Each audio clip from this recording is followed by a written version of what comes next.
What is going on, jerk faces? It's your boy Andy, coming to you live again. I know last week we did it with a very special Nocturnal Transmissions. If you haven't already guessed, Nocturnal Transmissions brought to you by the Circle of Jerks podcast.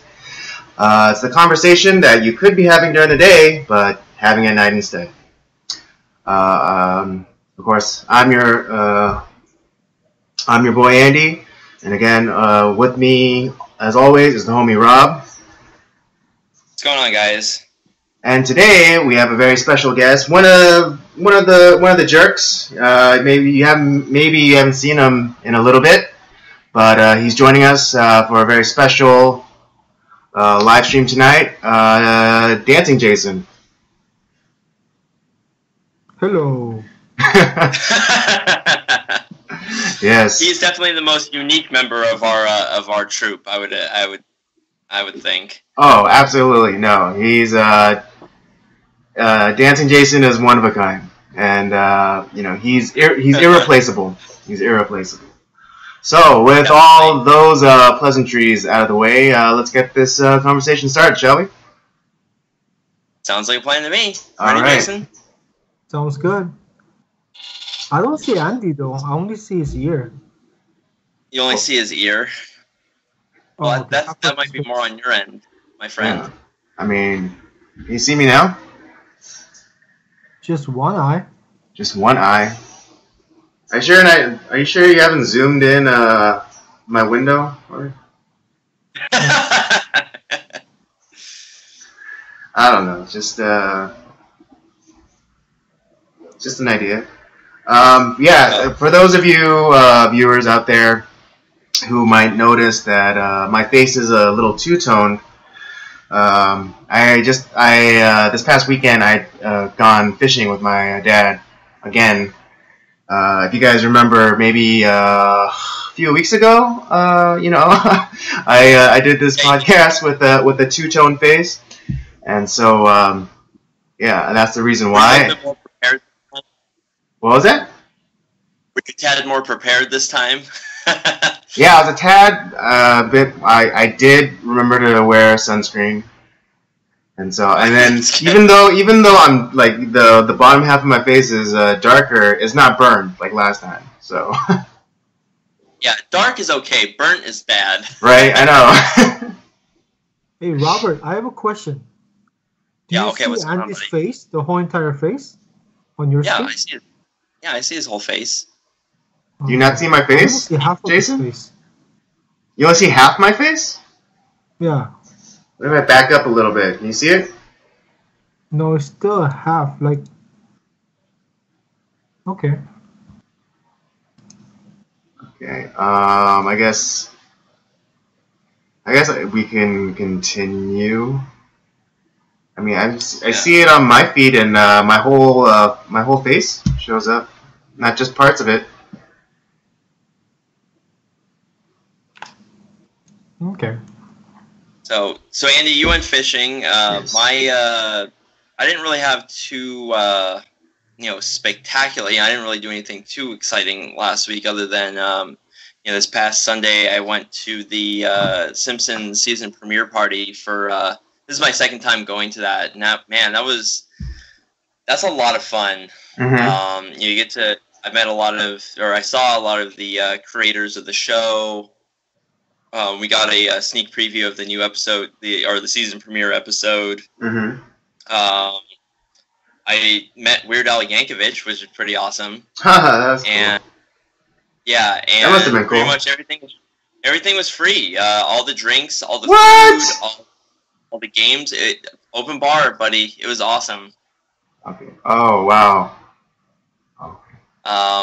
Played a bunch of games. I won a bunch of prizes. Got a bunch of giant Simpsons plush dolls, and I got a really awesome wall clock. It's celebrating their 30th anniversary. 87 to 2017. So that was pretty fun. I posted up some pictures on my Facebook. I'll probably put them up on the podcast Twitter page for everyone to see. Okay, cool. Yeah. You went to. How long have you been going? Because I know you went last year, no, or the year before. Yeah, I went. This is the second year that I've gone. And so like last year, I was much more, I think, mesmerized by the whole thing. I didn't even know where to go, what to do, right? And it was just kind of a whole experience. This time, I kind of knew what I wanted to do, where I wanted to go, and stuff like that, and definitely got a chance to do it. I think this time I had a lot more fun. I see. Okay. What was I gonna say? Well, I mean, I guess since since you've already been, so you kind of already know what's gonna be there. You know, there might be one or two things that are that are new, but I think overall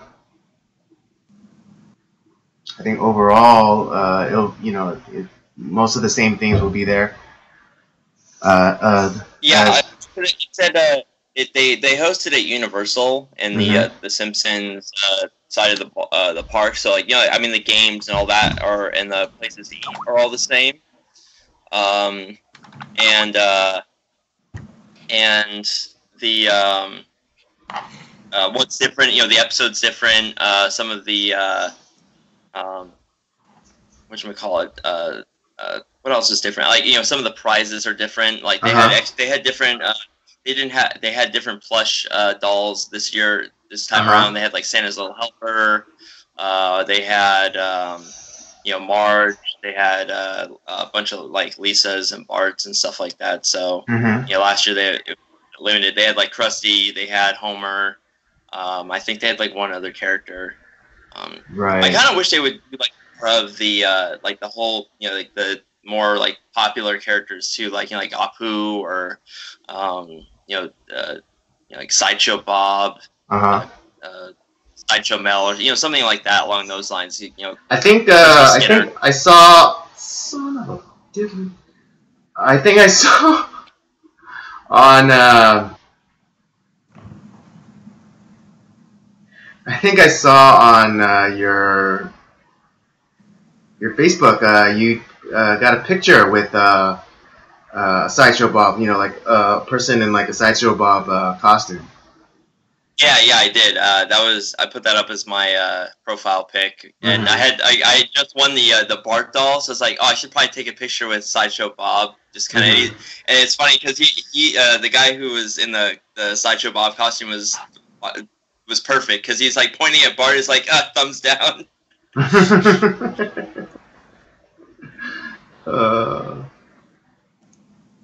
So that was my week. But our guest Jason, what's been going on with you, buddy? How's your summer been? We haven't really had you on the podcast too much, and what's been going on with you?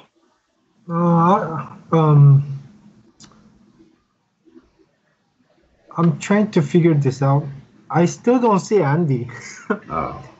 What? Well, I mean, it doesn't. Yeah. We both can see you and we can hear you, so you're don't worry about it. Yeah. You can still hear me though, right, Jason? Yeah, but then the video is kind of bad. Oh. That's okay. Well, I mean, yeah, as long as you can hear me, that's all that really matters. As long as everything's coming up clear on Andy's side of things, then we're Andy like this. Yeah, I mean, yeah, I see you clearly, so I guess that's all that really matters. Are we live? Yes, we are. We sure are, buddy. Oh, okay. We're not. Are we recording or is it live? Yeah, I mean, this is gonna be archived onto our YouTube channel, so when we're finished, like after it'll be processed and then it'll upload onto our YouTube page, and then anyone who wants to can come and watch this later. But for those people who want to see this live and kind of interact and leave comments and stuff, then You know, that's the draw of watching us live.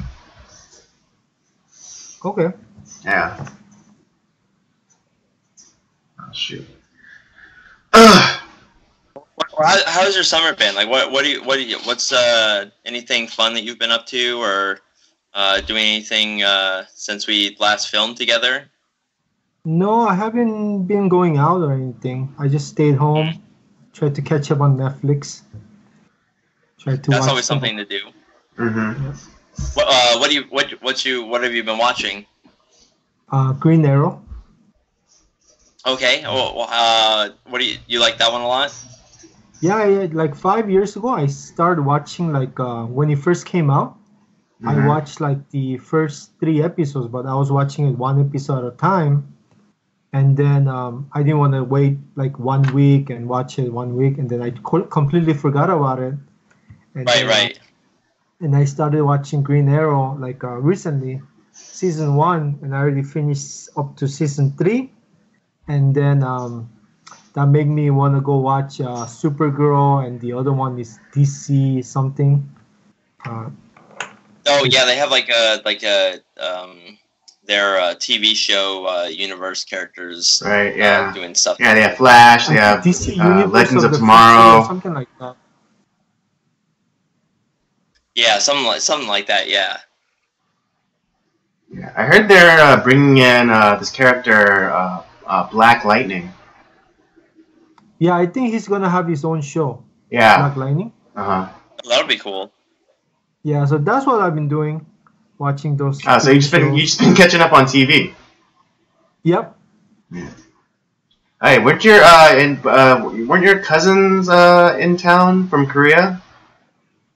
Yeah, they were in town in like 2 months ago, but then they left. They were here for a month. Mm-hmm. We took them to San Diego, took them to Legoland, bunch of different places. How old are your cousins? I don't know. You don't know? They're like, yeah, that sounds like my family, because I have so many damn family members where like there's cousins being born every day. It seems like I lose track. I think they might be in junior high. Okay, and so my cousins are having kids who are having kids. So I can't even keep track anymore. So okay, so they were like in their early teens, like maybe like 12, 13, 14.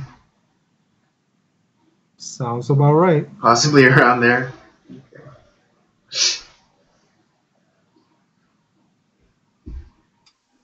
Anything else going on, Jason? No. No. So, Jason, we were talking earlier in this week, and you kind of, since you were coming on, you wanted to talk about the normally we have a movie of the week segment that we do on this show, but there were some movies that you wanted to talk about that based off of what we're doing, probably going to take up the whole show. So since we had kind of a very serious conversation and our Nocturnal transmissions last week, we can have kind of more of a fun movie discussion this one. So tell us about the movies that you wanted to talk about. I wanted to talk about more on the DC side, on the movies that they made. Okay, yeah. Yeah, because Marvel Universe, they did really good job with making good movies like many movies like Iron Man to Spider-Man, all the Avengers. Right. Yeah. And DC, they're slowly getting into it because they haven't. Justice League is just coming out, so I just want to talk about a little bit more about their movies, about the Superman versus Batman, maybe like Wonder Woman. What you guys thought about it? Yeah, definitely. I think if we're doing that, we could start from the very beginning. With I know Man of Steel was the first one of that like the new DC combined movie universe that they're doing, kind of to compete with Marvel. What are your thoughts on Man of Steel? Do you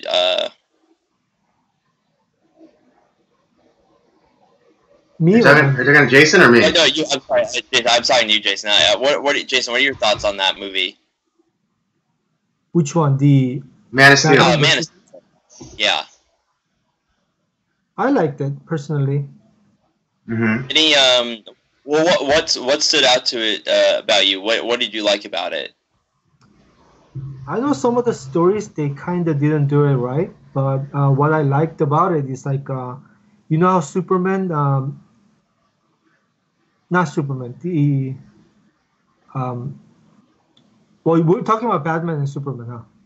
Well, we're talking about the first Superman movie, Man of Steel. This is the standalone Superman film. And it was the first one of the DC universe. Yeah, the one to kickstart the DC extended universe. It's where it's with Superman against like General Zod and the other Kryptonians that were thrown into the Phantom Zone. Yeah, I really like that because what they did, the movie, I liked it how they had some of the backstory, which wasn't there in Superman, the original movies, about how they got the General Zod and the backstory on that part. That was pretty cool. And I liked it how they put Superman 1 and 2 into one movie. You know how usually when they start doing these new movies, like bringing redoing the movie. I mean, they always like go to the very first, and then number one, and try to like get the origin of the character and stuff like that. So it kind of gets boring because everybody knows how Superman stars, or how like Spider-Man stars, or like you know how Fantastic Four. You know how they made the movie. And then when they remade the movie with the new actors, they re-explain how the Fantastic Four got started and all of that, which makes the first movie kind of a little bit boring because it doesn't introduce like the villains, the bad guys, and then all these other characters so there's so much. The story is so rich, but then they never get into that because they always go back to the origins. And then when they remade Superman, I really liked it because they actually put those two movies into one, where in the original movie, the General Zod was introduced in Superman 2, where in this one, he was introduced from the beginning, so he was like more like he was more like Superman 2 in a way, but a little bit of backstory. And how, so I like how they actually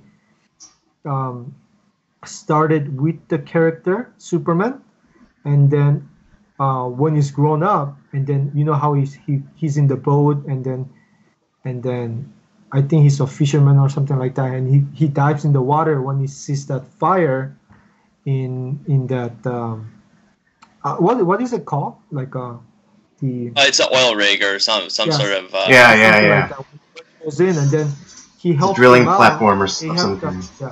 He helps the helicopter like saves the people, and he falls down, and he goes to his his memories when he was a child, and he explains the origin that way. Little flashbacks here and there. I think that part was pretty cool because instead of just going in and then just going to the whole story and how like all of that, which makes it kind of boring, he goes back into flashbacks. But then I think those flashbacks is very necessary, even though they made the movie kind of long, because the new generation, they don't know that many. I think the new generation, all the little kids that they didn't grow up with comic books, so basically they don't know Superman. They didn't read like Superman. They grew up with like Super Mario or like or like PS4 or like other things. So basically, you're targeting those that generation, but at the same time, you're targeting like people like us, our age. So he was kind of cool how they put those flashbacks in and there when he was a child, and when Superman was in school and all of that. When he started getting his powers, start hearing things, and then so all of that was pretty cool. And then they integrated with Superman 2. So in one, so in a way, DC Universe or DC Comics, they introduced that character, but then at the same time, he actually put those two movies into one. So that that was kind of cool. That was something else that I agree with you too. Like, I like that it wasn't just starting at like the origin story, because most people know, how Superman came to be in a sense, and so it's like we don't need the whole original backstory and starting the whole Superman's lore all over again. So like the way they did it, they just kind of like hopped into like the story, with like little, like you said, like little flashbacks, kind of showing as he's going through stuff, like how he reached that moment. So like that part I thought was pretty good. I didn't. The thing with this movie is like I liked it, but I didn't like it at the same time. I felt there was a lot of. It felt very mediocre at a lot of points. Like I said, it had definitely decent actors playing the different parts. And I felt like they captured some of the characters well. The whole thing, because for me, Superman is much more of a brighter story. Like it's giving hope to a generation. Superman fans usually you look at him and you look to Superman for hope. He's the kind of the. I know, like the creators were going out. They mixed up a bunch of characters to kind of create Superman, and he was supposed to symbolize hope. Hell, I mean, the whole they talk about how that what's the S on your chest mean? It's like, well, actually in Kryptonian it stands for hope. But the whole movie, like the coloring and the costumes were so just bleak. Like everything was like this faded blue and gray, and it was kind of. It felt to me it was like very depressing for a Superman film. So you kind of wanted like the Superman, the colors to be more bright blue and. Yeah, it just well the whole even like the story, like Superman felt so just like. Depressed. Well, it was like, I don't want to. I don't want to depress Superman. Yeah, I think that's like kind of my main gripe with it is because they made Superman too serious and brooding, and he like because like the Superman that we know and like we kind of grew up with was like this morally forthright kind of superhero where he never questioned what was right and what was wrong. He partly to do with his upbringing in middle America. He knew what, and and being raised by the Kents, they taught him what was right, what was right, what was right and wrong. And so when Snyder got a hold of him and made him like this brooding kind of like, oh, what's the right thing to do, and should I even do it? It's just like, it's not the Superman that we all know, and that we like. He like early Superman was like was a superhero to kind of aspire to be like, because he was unwavering, and he was filled with like kind of like that moral forthrightness. But then now, like, yeah, but then, yeah, and then they took it, and then they took Superman, and then like they like kind of like, they basically filmed Superman through like a postmodernist lens, where it's like, oh, what's right, what's wrong, should I be the savior for humanity or should I not? And I think that's what I think really crippled Batman vs Superman, because essentially you had the same character within Superman as you had in Batman. And so so I think that's what was lost in Batman v Superman, because Batman vs Superman was heavily influenced by the Frank Miller graphic novel, The Dark Knight Returns. Oh, freaking awesome! Yeah, and in it, Superman is like this, uber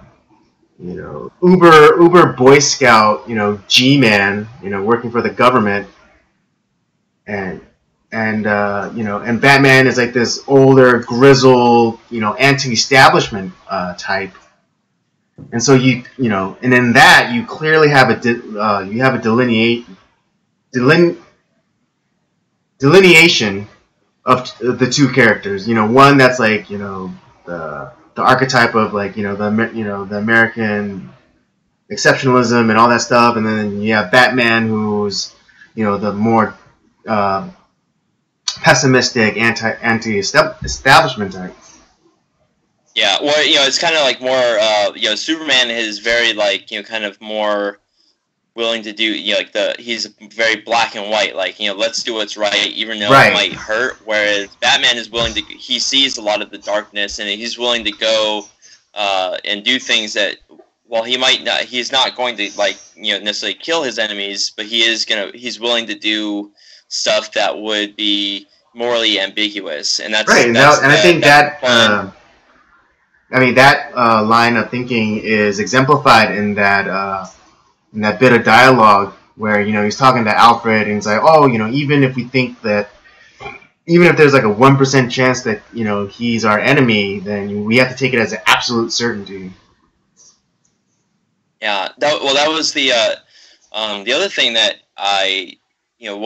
where Marvel captured it very well between Iron Man and Captain America.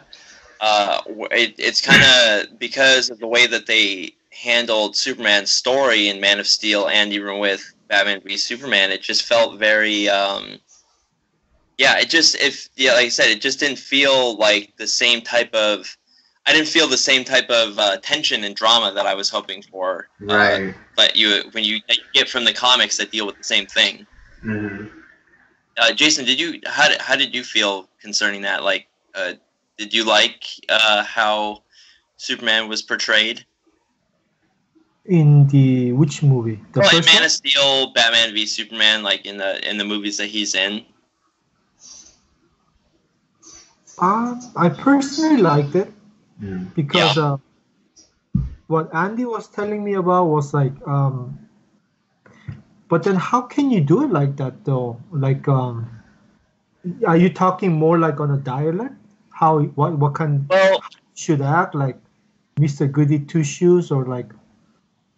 Well, that is kind of how he's always kind of seemingly portrayed as, and I'm not saying that he's not a flawed character in a sense. I think they could have shown that kind of like doubt and flaw utilizing the flashbacks, like as a kid and like being raised by the Kents, where it's like he's sort of like why do I care about these people, or like I have all these abilities, like why should I even give a damn? But then like as he's gotten older and grown up, he should at least in the comics of Superman that I've read, he's as an adult he has it together in a sense, and he does things even though like people might not agree with his choices. He does things because he thinks that they're right, and he's very he sticks to his guns in a sense. I think he did that. I don't see anywhere in the movie where he was he was always like black and white in the movie. I don't remember anything in the movie where he had to make a decision where he was in a gray area and he had to adjust this. I don't remember anything. Like he even went to court. When the court got exploded, he didn't have to go, and then because like in Man of Steel, he has that kind of like existential crisis, and and there's that scene in the in the church, and he goes to talk to the priest, and like he's like, oh, I'm the alien, and like, and then it's oh man, it's like Well, it was kind of like ridiculous because like if you notice like in the shot of Clark Kent inside the church, there's that stained glass picture of Jesus, like signifying that this is the Messiah. He's here to save us. But he's having he's having, oh, you know what it was? It was the Garden of Gethsemane scene. When Christ was having that, when he was praying to God. It's like, oh Lord, if it's your will, let this cup pass me. Basically saying, oh, don't let I don't want to die, but if it's your will, I will die. That kind of moment where it's like, oh, what should I do? Should I be the savior for humanity or should I not? And so he did. Yeah, so he did wrestle with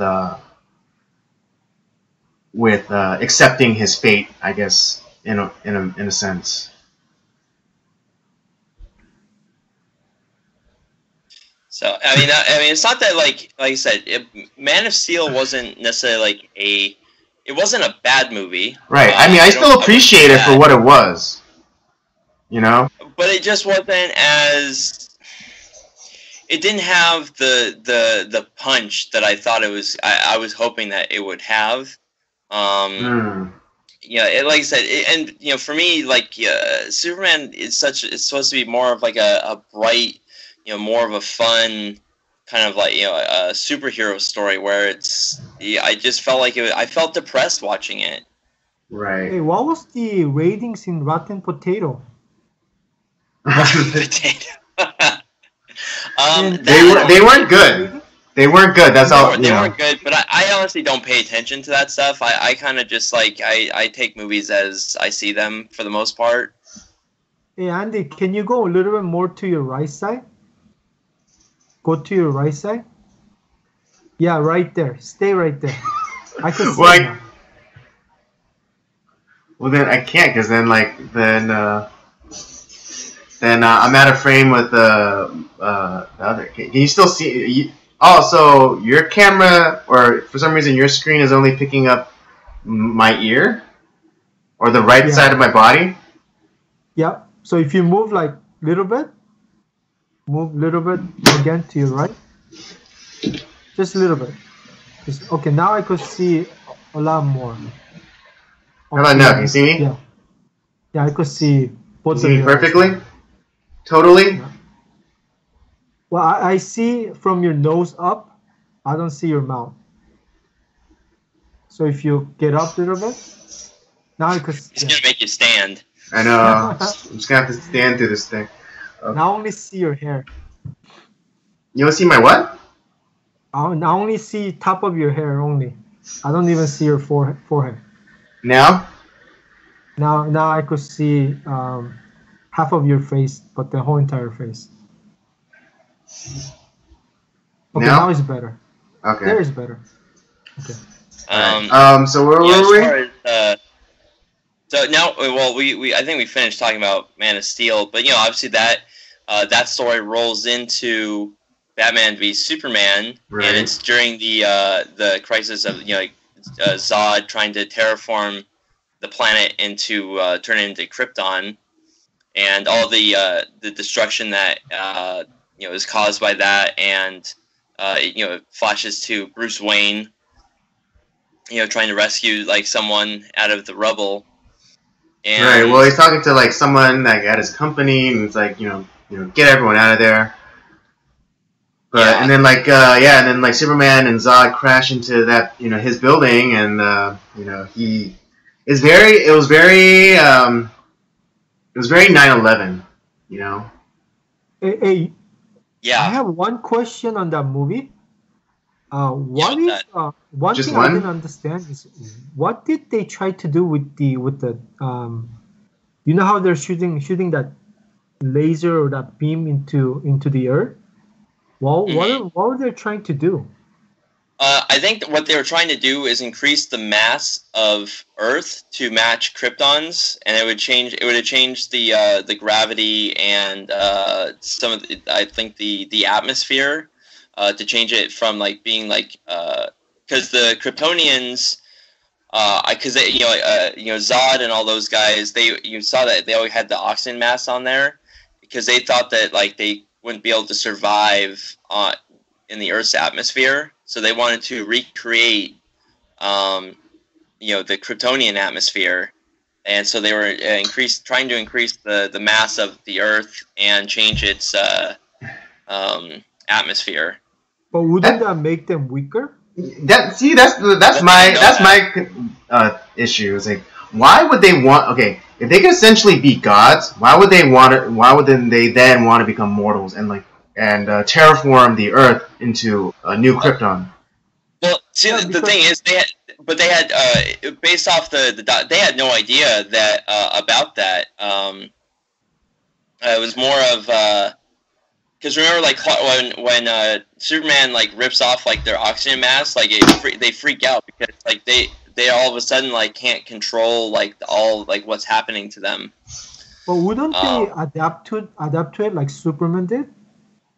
Well, yeah, I mean, over time they would have probably figured it out, but I don't think they didn't understand the full extent of like what was actually going on in them. And but they were like focused on restore Krypton back to glory. Well, I guess, but they were like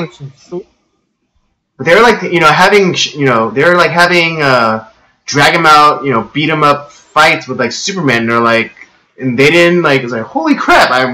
I'm super powerful. This rocks. Let's stay this way. But well, another question. So if they change it, would the atmosphere, wouldn't that make it same thing as Krypton and the Earth explode also? No, because they wouldn't have like been like mining the core of like they were at Krypton, which it apparently caused the destruction of Krypton. Right. Yeah. Because like again because like in like the holographic version of Superman's dad, it was like explaining the history of Krypton, and initially they had sent out like all these exploration ships to find like and set up new colonies on different planets, but they abandoned that to instead like harvest their planet's core for energy. And doing that, made the planet unstable. And so, so since they weren't doing that, since they weren't harvesting Earth's core, it wouldn't have been the same situation.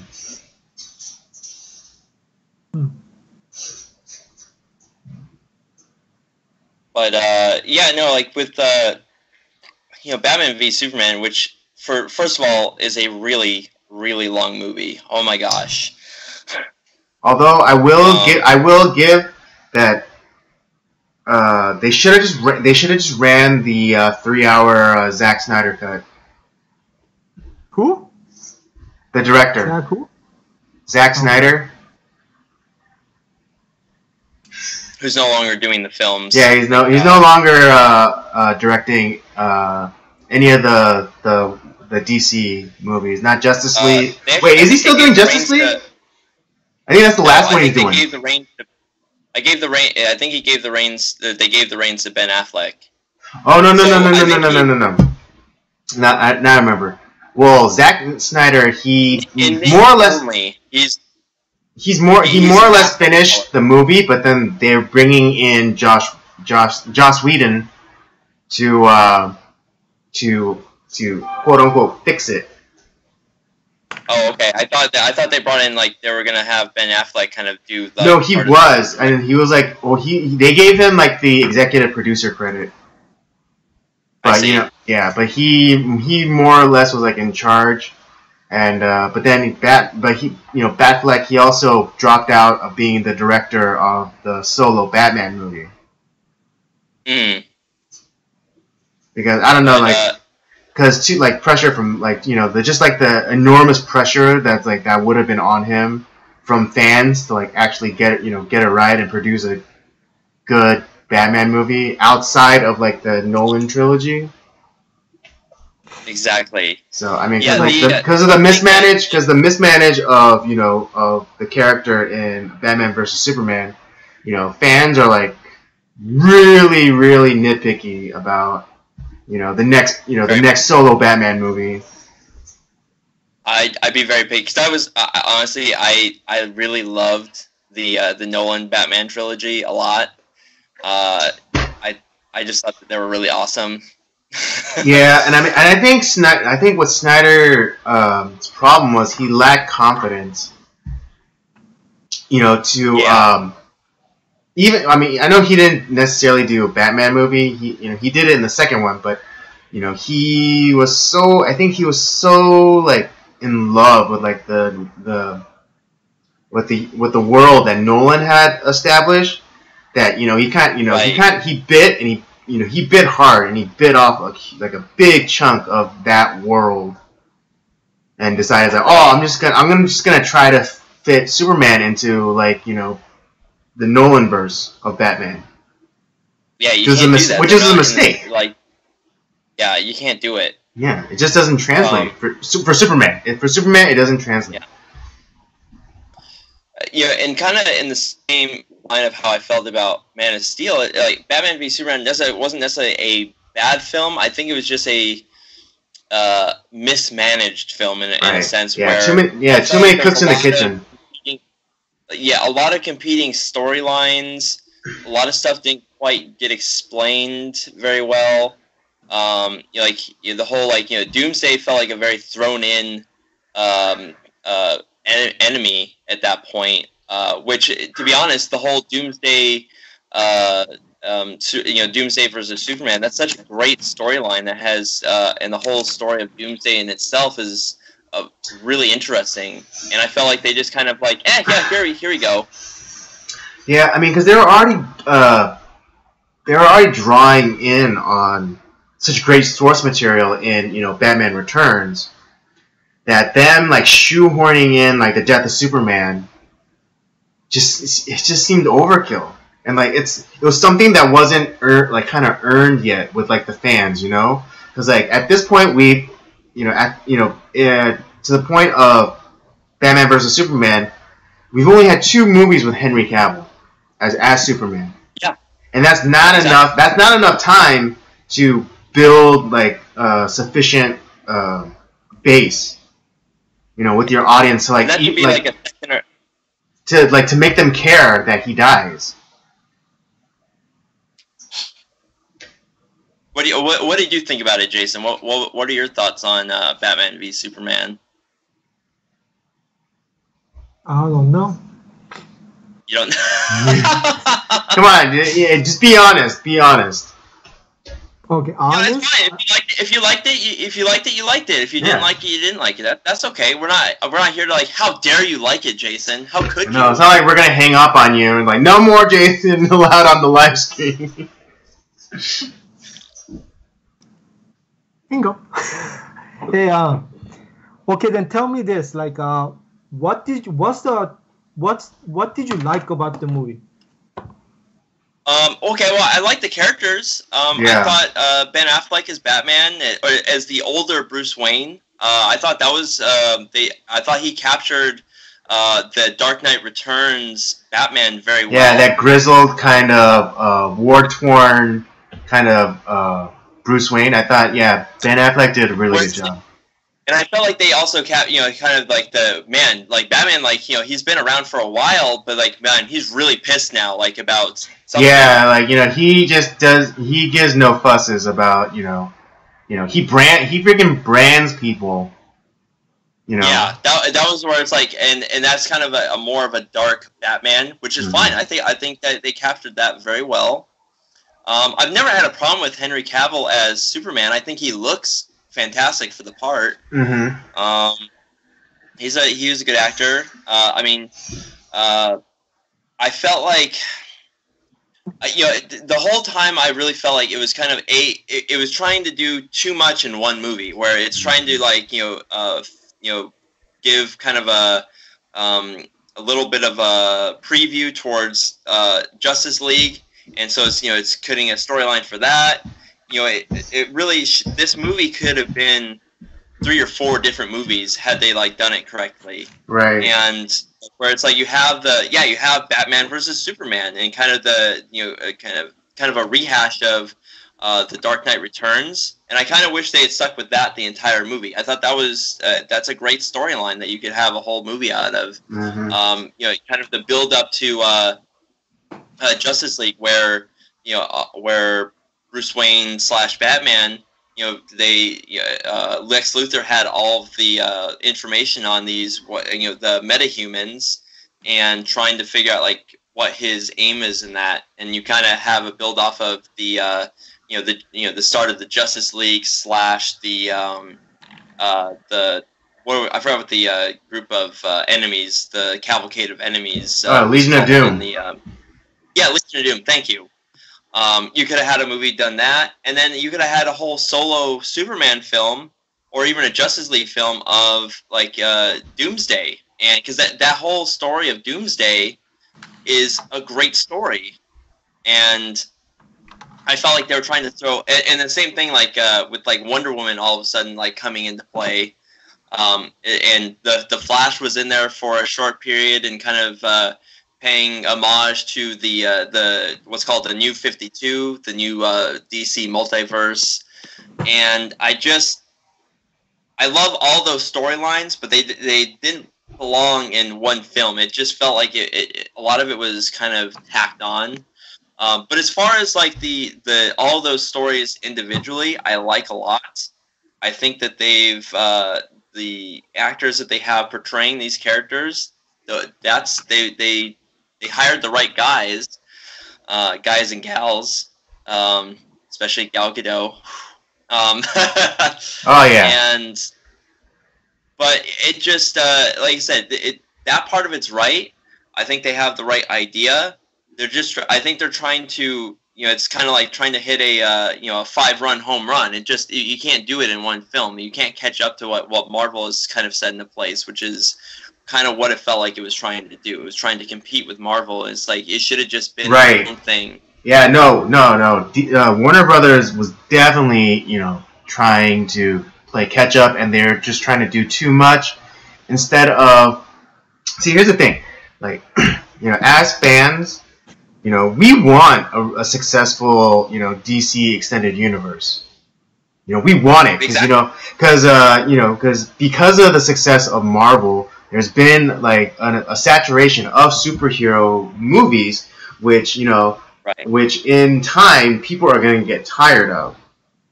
It's just I think it's something that they touched on in Logan. Where it was a very much like a neo western, and they even commented on it, by having that old movie Shane, playing in in the hotel room, and so as an audience, we definitely want to see a DC extended universe or a cinematic universe, and we want it to do well because eventually the cash cow that is the comic book movie is going to come to an end. But we still want like good stories, and we still want these like iconic DC superheroes to have their time in the sun on the silver screen. Absolutely. And so I mean, I know fans like nitpick and are kind of picky about these movies, but they're it's just because we love these characters so much, and that we just want these characters to have some justice, pardon the pun, because I know Justice is coming out, but yeah. The only thing I didn't really like, as far as the cast went, I really didn't like Jesse Eisenberg as Lex Luthor. I felt he felt very unstable to me. Whereas the Lex Luthor that I know from like the comic books and the animated series, he's very calculated. He's very smart. Not that like this Lex Luthor was not smart, but he was also a little crazy. And the crazy side of Lex Luthor. Yeah, it's like unbalanced. It becomes part of the Legion of Doom. Right. But here's the thing, like the reason why that is because they basically wanted a Zuckerberg. They turned What? Lex Luthor. Even like in the comic books, Lex Luthor had a very unique, interesting evolution. Because first he started off as a mad scientist, and then in the '80s, like I think like early on, yeah, in the early like late '40s up until like I think like the '70s, he was like a mad scientist. But then in like the '80s, they switched him up and made him into the biggest villain or the most prominent villain that there was at the time, which was a business person, a CEO. And then of course in the late '90s, they turned him into like the ultimate evil, which was a politician, and like which was exemplified in that one series of Superman movie or comic books where he became president. Yep. And so, but like I said, Jason, like the thing is, I really didn't hate Batman v Superman. Like there was elements that were very good that I think they can build off of. My problem, the only problem that I really had with the film is I just felt like they were trying to do too much in one movie. In reality, No, Robert. I agree with that one. When you said like they're trying to hit like a 5-run home run, I think that's a perfect expression because you know how Justice League was I think it was there before Avengers, huh? I think so. Well, DC I think is a little bit like some of the DC characters are a little bit older than some of Marvel's stuff. Like I think like by about 20 years or so, 15, 20 years. Yeah, Superman was from like the 30s. Yeah, if I'm correct, I think Justice League was there, and then Marvel created Avengers afterwards. But then, as far as the silver screen, as far as the movie goes, there's so much behind. So right when you said that they're trying to hit the 5-hit home run, actually that's like the perfect expression because they're actually trying to do too much. Yeah, that part I agree because they kind of wanted to set up a movie to kind of set up the Justice League, but then at the same time they brought in Doomsday, they brought in like a lot of stuff. Like it was like and that part I kind of agree. Like but then the action scene was pretty awesome. Yeah, that part of it was kind of like interesting. Like I liked the the battle between Batman and Superman. I thought like kind of the thing that finally like got them understanding each other and connected was like both their moms are named like Martha. I thought that was God. I thought that was a little cheesy. No, but I mean, it's true, but I felt it felt a little cheesy in a sense. But the action scenes were really good. No, I mean, as a comic fan, who didn't lose their mind when you saw the DC Trinity on screen together for the first time? That was freaking epic. You had Batman, Superman, and Wonder Woman. It's like, oh my god, I can't believe that it's happening. And I thought when they first like got on together, it's like where it's like where Superman's talking to Batman, it's like, isn't she with you? It's like, I thought she was with you. It's like it was kind of. I really like that part. That was pretty cool. Yeah. Right. So there were, like I said, there were some great lines of dialogue that are funny. It had its moments, but yeah, it just like I said, that movie could have been easily 4 movies, and it would have probably been a lot better. Mm-hmm.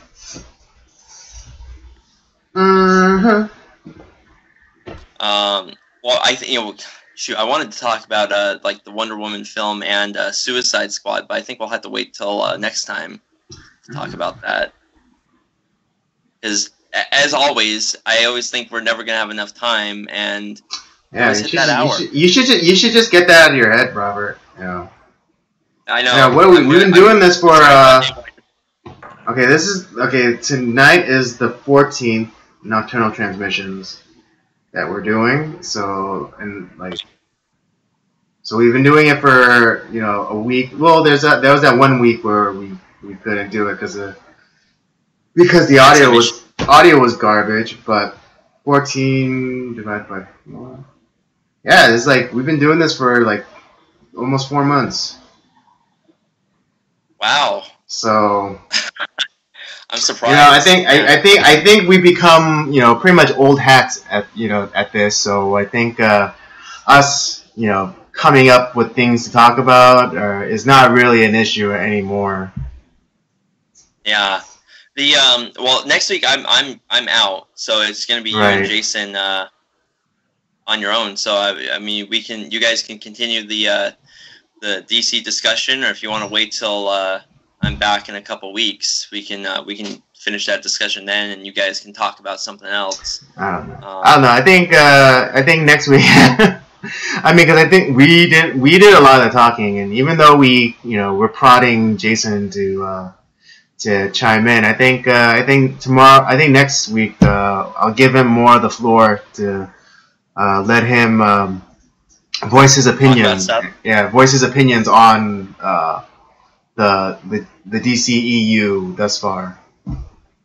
Yeah, actually, I would like to hear that. Sorry, I always feel bad because Jason's so he's so quiet and reserved. Mm-hmm. It's just I'm a good listener. Yeah, I feel bad because I feel like we overwhelm you, like even in the podcast, and I really want to get your thoughts out there, your ideas, and your take on a lot of stuff. Because I think it's very with too much information. Because when I watch movies, I don't remember like the actors' names or like producers' names. The director's name. I don't know. So whenever you guys talk about some director's name, I don't even know which movie you guys are talking about. I'm like, what? Well, the thing is with me, DJ, I'm always the type I like to think deeper. I like just coming up with like different ideas and how I think about stuff, and so sometimes I do.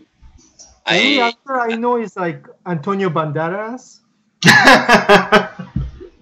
Maybe I need to start taking stuff more at like face value and just enjoying it instead of like analyzing everything. I think that's probably like what I need to start doing. Yeah, let's make it more. I'll never change. I'm gonna analyze everything to death till I die. I mean, I got distracted too because like in my room, there's a visitor. There's like a fly that I was trying to catch the whole time. during our live stream. Yeah, I usually catch the fly with the Windex. So I kind of tried to spray the Windex, but I missed. And then one other time I tried to hit it with the pen, but I missed that too. The pen is right here. Next he's gonna try to catch us chopsticks. So I was trying to. I know, busting Mr. Miyagi. In the bottom corner, in the right corner, there's my face there. So I'm looking at that, and at the same time, I'm looking at my keyboard where the fly was walking around the whole time. So I was trying to hit it with this pen here, and then, but not all the time. I was listening to you guys the whole entire time. It's just that once the fly came close, then I got distracted here and there. Plus, you guys are talking all these directors' names and all this other crap that I don't know. Well, if you paid attention, you might learn something. No, I heard it, but then so I heard about just not enough to remember. So he's not gonna be directing any of the DC movies anymore? I think in name only, but he doesn't have actually any control. Yeah, I mean Justice League I think was his last movie where he's directing, and then I heard I don't know if this is substantiated, but it probably is because I heard on Nerdist News. But they're bringing in Joss Whedon to help with like more of like the team building scenes, like the dynamic and like dialogue, and it's like because Joss Whedon is really good at banter. and just kind of building those interpersonal like connections amongst characters. And so, yeah, he was brought in for that. Yeah, and I'm definitely looking forward to that in Justice League, because that's the thing. You want to have where, you know, an equal amount of, you know, like characters working together, and you want to have that interaction. And it's not just, you know, the thing is with superhero films, like, it's, you know, yeah, the fight scenes are fun, like, you know, we all want action, but I think that the dialogue is what like makes it like fun. I mean, ultimately, it has to be fun, because it's, you know, it's the most preposterous thing in the world. You know, a man that dresses up as a bat. You know, an Amazon princess, the fastest man in the world. You know, a man that can breathe underwater. A man who's half man, half machine. It's like these absurd things, and like, you know, if it's too much of a downer, you know, it's not gonna be enjoyable to watch. You know, because the thing with Marvel is their movies were fun. You know, yeah, they could do serious. But ultimately, it was fun to watch. You know, it has to do with the actor too, because the Iron Man actor, what's his name? Robert Downey Jr. Yeah, that one. He's actually really good. Like when I was watching the movie. Yeah. He's a very talented actor. It makes you like Iron Man a lot more because of the actor. So in a way, like because I was never an Iron Man fan. I was more like Spider-Man fan and like Captain America and all the other things. But then the actor for Iron Man, he actually made that character like much better. Like and then yeah, I think maybe that's what the DC world is missing, because you know how they didn't have time to make 3 Superman movies, like 2 or 3 Wonder Woman movies, and like Batman movies with a new actor, and then make the Justice League, and then make Batman vs Superman. So they kind of the actors, they didn't have the chance to actually, you know, do the same thing Marvel did, because Marvel, like they had, like, everybody had their standalone movies for even Hulk, even though they changed actors on the Hulk. Mm-hmm. But you get to actually really go in a journey with each of those characters, and then see the characters getting assembled into Avengers. Where in the Justice League, they didn't have that. Where Flash doesn't have their standalone movie before they're making Justice League. The Aquaman doesn't have a standalone movie before going to Justice League. So when we end up going to the movie theater and watching Justice League, we're gonna just see a bunch of characters get assembled when we know the backstory and the origins, but then not the new generation of kids that didn't follow comic books. It's just gonna be bunch of, it's like putting a shrimp and putting like fish, like squid and all of that, and then putting in a soup, and then without you know, okay, that without going into like Andy, you're laughing because that's a bad example, huh? Yes, I am.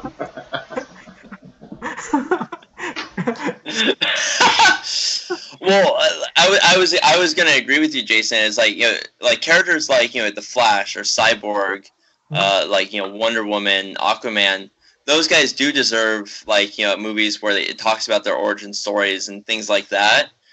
Just because they're not, Aquaman is a kind of notoriously like picked on a lot as being like a really shitty superhero. Right. I can talk to fish. But his story is very interesting. Well, you know what would be cool? You know how in the Netflix they have like Green Arrow, Flash, like but you know, bunch of characters, they have their like own series, you know. Right. So it would have been cool if they used those same actors into the movie. Then people would, I don't know, maybe might enjoy more because they know the character from the series. They know And if you watch that and then they see in the movie getting integrated, they'll kind of know like what the character is about because if you know Green Arrow is part of Justice League, you know if they use the same actor, Right. or you know how Flash, I don't know the actor's name, and then he has like season 1, season 2 with Netflix, and or season 3. You bring that Flash into Justice League. Well, I don't know how the new actor Flash is gonna do. Maybe I might like it. I might not. And I don't know. I don't know if it's going to be the same version of the Flash either, because you know there's 2 or 3 different characters that have been the Flash. Like you have Barry Allen, Wally West. I forget. There's another. What's his face from the Golden Age? Jay Garrick. Yeah, and so and the same thing with you know, with Green Lantern. There's been several people who've taken up the mantle of Green Lantern as well. All right, Hal Jordan, Kyle Rayner. I like the John Stewart, who's my favorite. Yeah, Guy Gardner. Yeah, and so you know, so yeah, they could have like you know, like the ones that are on like you know Netflix or like on TV. You know, it doesn't necessarily have to be the same one from the film. It can be a different look at the Flash. So instead of you know Barry Allen, it's Wally West, or you know, it's kind of whatever. Plus, it could have been also the like legal. Oh yeah, they could. I think how DC is explaining why they didn't use like the TV actors for their movies was they're doing like kind of like Crisis on Infinite Earths, like with like different. I was just with the different dimensions and the realities. So like Barry Allen could be the actor that plays him on TV in this one universe, but Barry Allen could also be this other person played by a different actor in the movie, and that would be like different realities, different dimensions. That makes sense.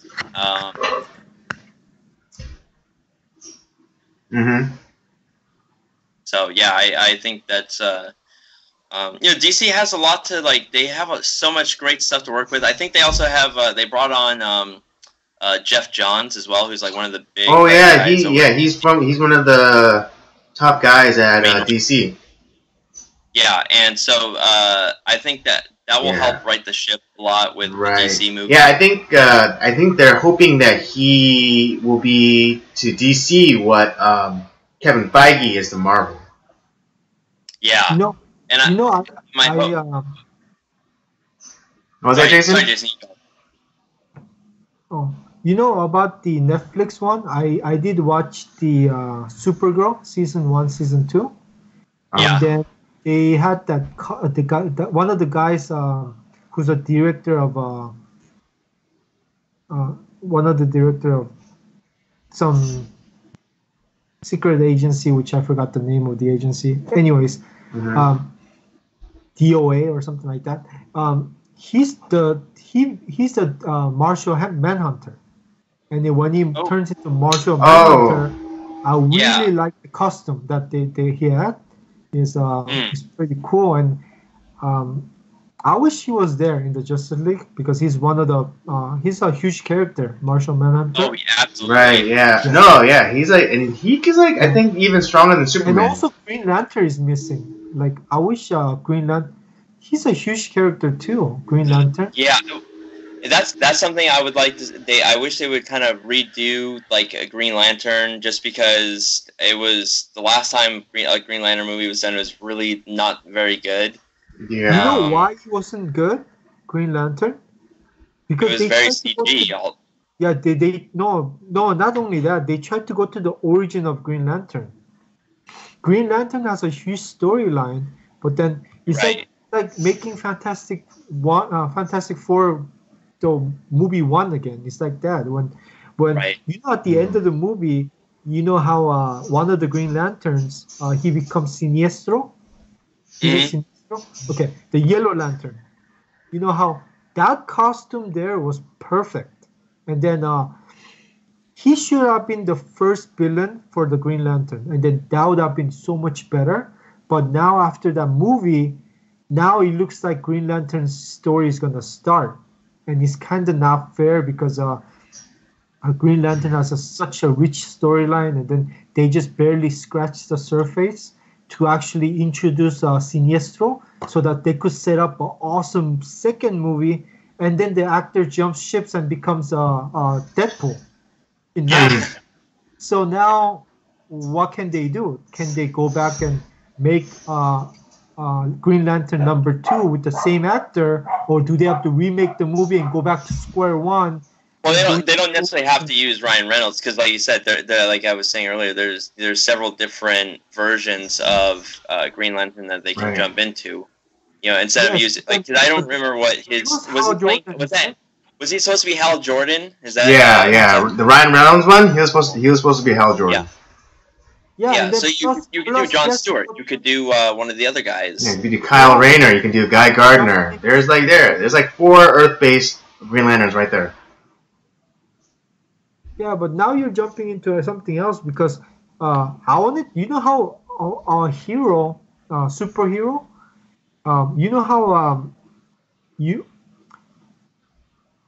superhero kind of comes really great once you actually if the superhero has like awesome villains, because more villains, more awesome villains that the hero has, the character, actual superhero, gets enhanced.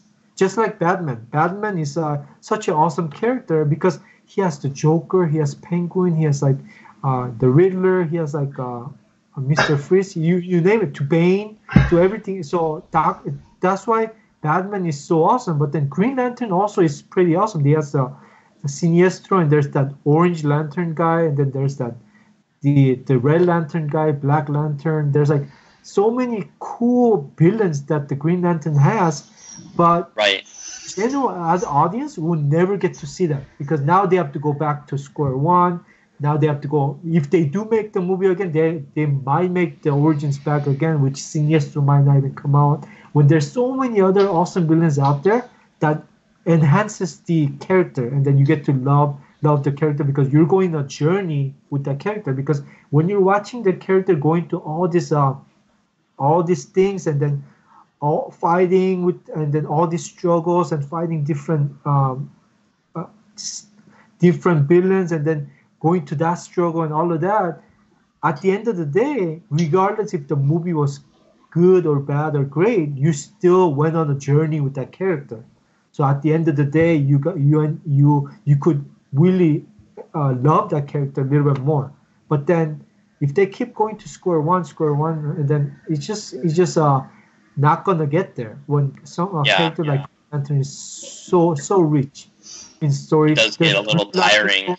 Yeah, there's White Lanterns, there's Yellow Lantern, Orange Lantern, and Black Lantern, and then all the color spectacles. They have all different emotions and stuff like that power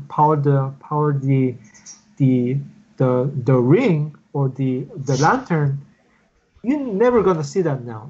I mean, you could, but then 20 years down the line, unless they make a Netflix thing where they could make the all these episodes of Green Lantern where you could actually see the whole entire story, then it's pretty good. But then to doing a movie like this, unless you make a minimum 3 movies, and unless they do something like with the Superman, Man of Steel, where they kind of integrated Superman 1 and 2 together, and then make more movies, then they could do it. But then if not, Green Lantern, and then just throwing in Green Lantern just in Justice League, like people that follow DC, they know what's going on, but then other people that don't know, and all these little kids that grew up now watching Avengers, they be like, oh, what's this? Like, bunch of superheroes are there, and then they just put them in a team and they're fighting, and that's the end of it. And then let's go watch a different movie, like something else, like, and then they don't. Yeah, it's gonna be like that. Yeah, I definitely agree with that. Yeah, I mean, I wish a lot of what they should do is like just forego the origin and just like drop people like into the movie And if you're gonna have like if you want, you know, you could have like some sort of like exposition explaining like the origin story. Because like one of the things I heard recently was about how to do a Fantastic Four movie correctly, and one of the ideas was, you know, just don't, you know, forget about, you know, because like in the first iteration of the Fantastic Four movie, you know, it was like the most boringest thing ever that, you know, these four scientists go up into space and to, you know, and to study like some, you know, cosmic rays or whatever. But what you should do is just, you know, start the movie, you know, kind of like going inside the back, you know, already established that they're the Fantastic Four, right? And then like make their headquarters, like at least like the bottom levels, into like a Fantastic Four museum. And then like you might have like, you know, some sort of like B-roll like playing like, oh, like, you know, the Fantastic Four, they started off as you know, four you know, scientists who explored things, and then they were hit by cosmic rays, and then they developed powers, and then boom, within like the first 45 seconds of the movie, you've already established, you know, how they got their powers, and you could just get that over with and just get on with the movie.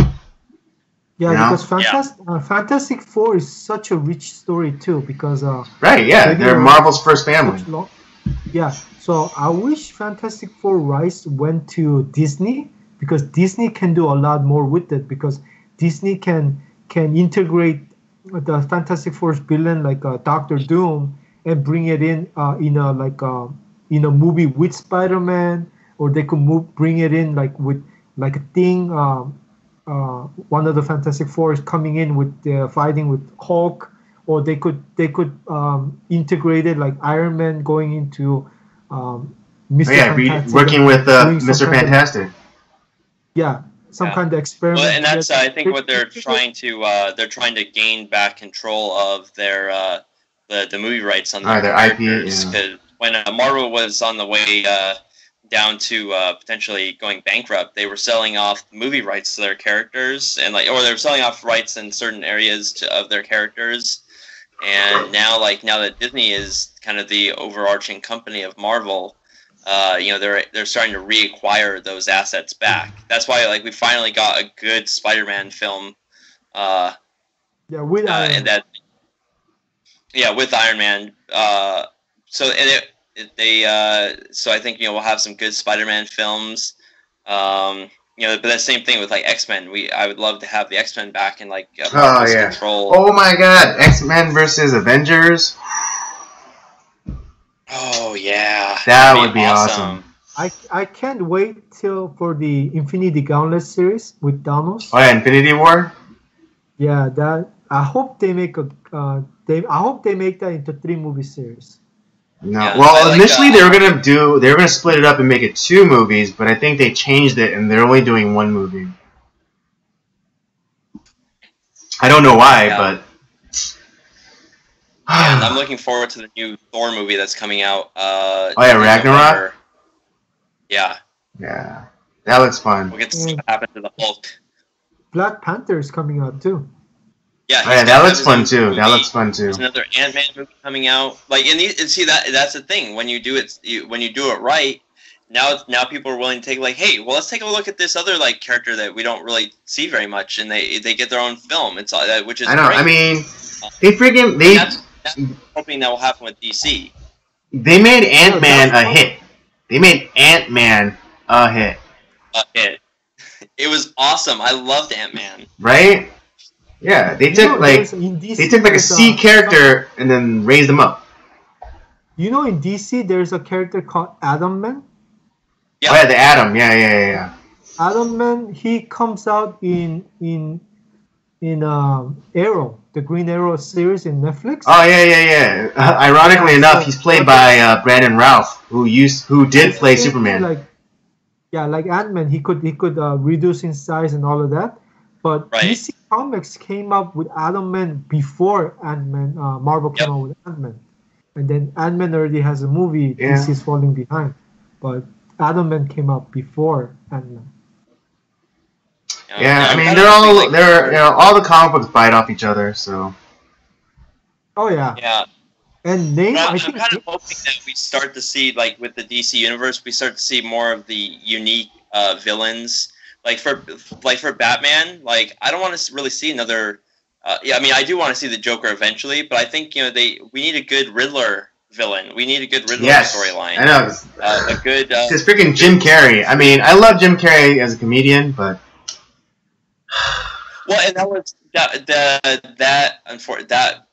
iteration of a Batman film was meant to be more comic booky, like kind of trying to recapture the campiness of the '60s with Adam West, and you can't do it. Freaking Joel Schumacher.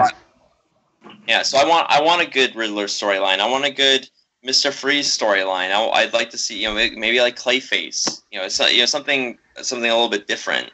Yeah. Wasn't there's a rumor that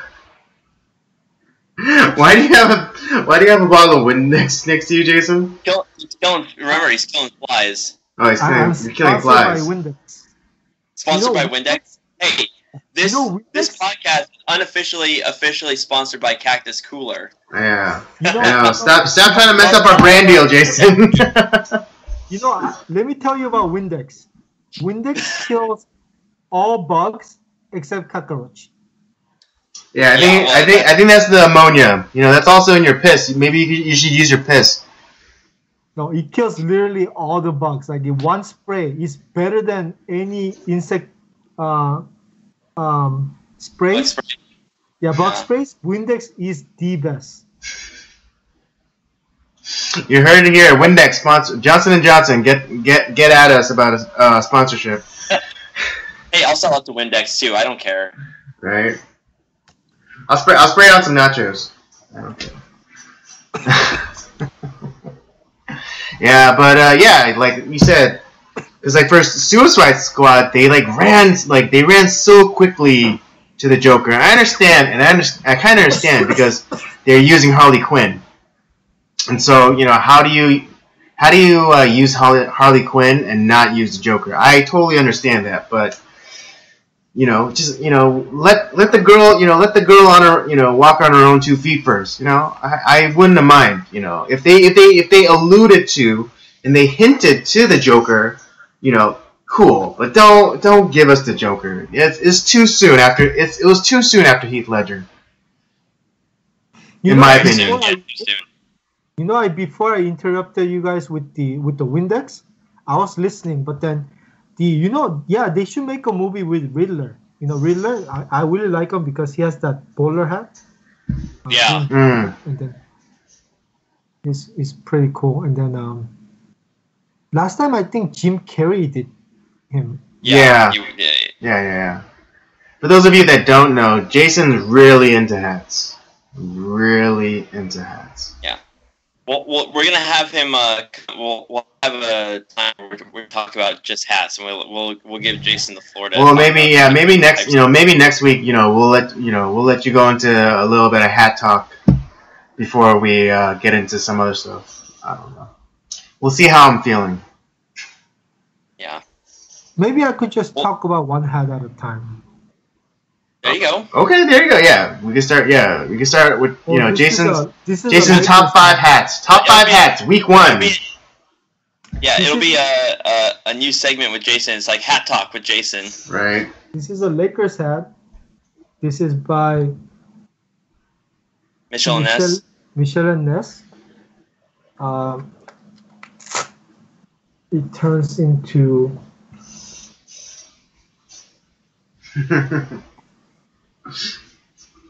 For those Lakers fans in very cold tundra, in the cold tundra, right, Minnesota or something. Minnesota, don't you know? So real Lakers fans. yeah. They came from Minnesota. Yeah. Don't you know? Yeah. This is to go. Lakers have fans that want to go visit Russia. Yeah. All right, we're coming up. We're getting close to a minute 30, and I think not a minute 30, an hour 30, and I think we covered a lot. Jason, as our special guest, is there anything you'd like to close off on? I like to close on how good Windex is. Seriously, Johnson & Johnson, get at us. We'll hawk your stuff. Transmissions this week is sponsored by Windex. Yes, unofficially, officially is sponsored by Windex. Well, nothing kills cockroaches. Nothing. Only like fire or something. Only like fire. Yeah. Which we do not recommend. We do not recommend you kill roaches with fire inside your house. But no, going to whatchamacallit, Home Depot Home Depot and buy any bug spray and then get the Windex and do 2 sprays and do 2 sprays. See which one kills faster. And Windex kills faster. I warranty it. You warranty. You heard it here. Jason warranties it. Yes. Oh my god. All right. Oh. Okay. Robert, you have any final things? Yeah. For those out there that are listening, the movies that we talked about today, they're not bad. Like I said, if you're a DC fan, they're definitely worth checking out at least once. There's some positives, there's some negatives. It's a little bit of mediocre, for a DC storyline. But I definitely recommend at least checking it out once. You don't have to take our word for it. Just check it out. Or if you agree and you want to put a comment down, do that. Or if you hate what we talked about and you're like, F you guys, we'll take your hate comment too. So comment, like, subscribe. Hope you enjoyed another episode of Nocturnal Transmissions. Alright, jerk faces, that'll do it for us. We thank you, as always, for joining us, or if you're not joining us and catching this later after the stream, we still thank you. Leave us a comment, share with your friends, make us like crack, spread it around. Get other people hooked. That'll do it for us. Don't forget to follow us on our social medias. Twitter at PodcastCOJ and Instagram at Circle of Jerks Podcast. This has been your boy Andy with the homie Robert and Dancing Jason. Hope you have a pleasant evening, and we'll catch you next time. Live long and prosper. Later.